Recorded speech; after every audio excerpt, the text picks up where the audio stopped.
Le régime cétogène ou régime keto fait beaucoup parler de lui depuis ces dernières années. Voyons rapidement de quoi il s'agit et surtout quels sont les meilleurs aliments et compléments à adopter pour une diète keto réussie. D'ailleurs, si vous voulez tout savoir sur les compléments alimentaires, je vous invite à télécharger notre e-book gratuit, le guide pratique des compléments alimentaires. Le lien est dans la description sous la vidéo. Bonjour à tous! Le principe du régime cétogène est simple. Forcer l'organisme à utiliser les lipides comme principal carburant à la place des glucides. Cette conversion des graisses en énergie débouche sur la formation de corps cétoniques, un combustible de seconde ligne qui subvient aux besoins énergétiques de certains organes comme le cerveau. C'est l'entrée en état de cétose. Pour activer ce mécanisme, la diète cétogène consacre une part majoritaire aux lipides qui doivent représenter 75% des apports énergétiques journaliers.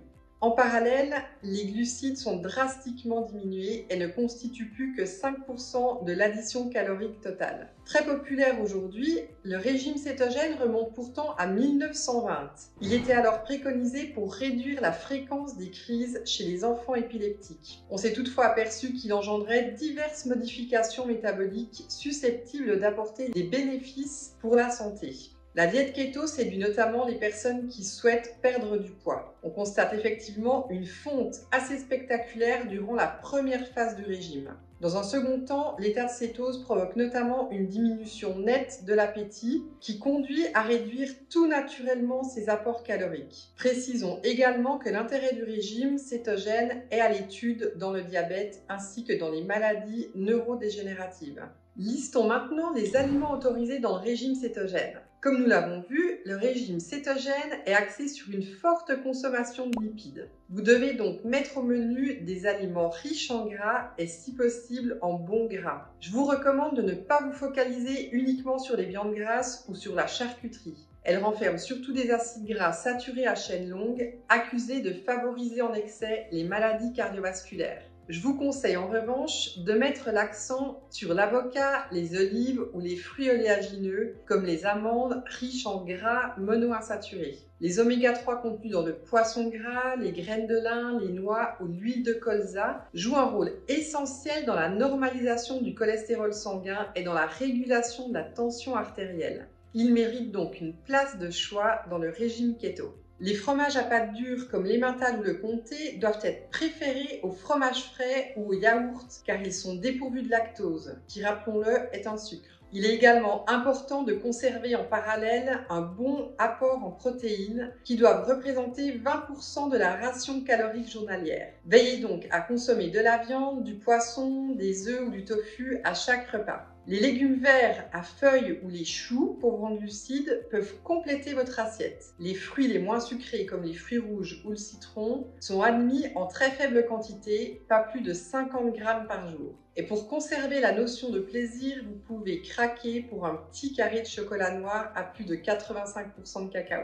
Passons maintenant aux compléments à prendre pour optimiser votre régime cétogène. Je vous recommande tout d'abord d'opter pour une bonne huile TCM issue de noix de coco bio. Une huile TCM est composée exclusivement de triglycérides à chaîne moyenne qui comportent entre 6 et 12 atomes de carbone. En comparaison, ils sont seulement présents à hauteur de 65% dans une huile de coco classique. Contrairement aux acides gras à chaîne longue, les TCM contournent le pancréas et la vésicule biliaire pour être directement utilisés comme corps cétonique par les cellules. Ils facilitent donc l'entrée en état de cétose. Vous pouvez dès lors être un peu plus souple et flexible dans vos repas en accordant une part légèrement plus importante aux glucides. Cette diversification vous aidera à mieux tenir sur la durée. Puisqu'ils servent directement de combustible à l'organisme, les TCM ont un autre avantage. Ils ne sont pas stockés dans les tissus adipeux et n'entraînent donc pas de prise de poids. Parmi les TCM, l'acide caprylique C8 est particulièrement bien toléré sur le plan digestif et est reconnu pour son action remarquable dans le processus de cétogénèse. Ensuite, vous avez tout intérêt à miser sur le magnésium. Lorsqu'on suit un régime keto, il n'est pas toujours facile de maintenir ses apports quotidiens en magnésium, vu que de nombreuses sources de cet oligoélément, comme les haricots et les fruits, vont souvent être éliminés en raison de leur richesse en glucides. Les carences en magnésium sont donc monnaie courante chez les personnes qui suivent une diète cétogène. Heureusement, vous pouvez facilement vous supplémenter en magnésium. Ce minéral, qui intervient dans plus de 300 réactions biologiques de l'organisme, vous permet au passage de mieux lutter contre la fatigue qui est quasiment systématique lorsqu'on entame une diète cétogène. Notez que la prise d'oméga 3, que nous avons déjà citée précédemment, peut également vous aider à respecter votre équilibre oméga 3 oméga 6 au cours de votre régime keto à haute teneur en graisse. Enfin, la consommation importante de graisse, propre au régime keto, peut être à l'origine de nausées ou de diarrhées. La prise d'enzymes digestives, à savoir de lipase qui dégrade les graisses et de protéase qui dégrade les protéines, sont donc également bienvenues si vous souffrez de ce genre de désagréments au cours de votre régime. Merci d'avoir regardé la vidéo. Si vous avez apprécié, n'oubliez pas de laisser un like ou un commentaire et de vous abonner à la chaîne. À tout bientôt!